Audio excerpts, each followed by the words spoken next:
Our next stage is going to be to put on the membrane. Now this is normally the most common sizes available. This is a metre tall, you can get 1500 tall. We have some really tall rolls which enable us to do the whole building in one go. But as long as you've got suitable overlap, it's really not a problem.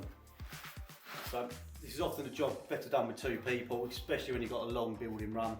You get someone to hold it at the start and you unroll it, and then what I'm going to do is staple it as we go along. Okay, so when it comes to corner, on a real building, we'll bring it round the corner and continue this just to minimise the joints. So once we've got one in there, just a staple, again this will just temporarily hold it, and once we do all the counterbattening, that'll keep it all sandwiched together. And then we can just literally work our way along the wall, an odd staple as we go, till we get to the end.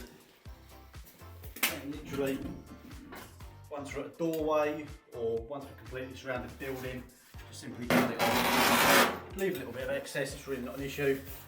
And as you can see, we've got overlap lines. All membranes will have these. Obviously, when they're designed to be on roofs, the manufacturer will give different specifications to the required overlap. We'll just, as we're on a wall, we've got a sheer face, so going for the minimum overlap on this situation really isn't going to be a problem. And then what we need to do is repeat the process higher up until we get to the top of our panel. With our wall build up here, we're left with a small strip exposed, so again, we're just going to take what we need, cut it down to width, obviously just to minimise wastage.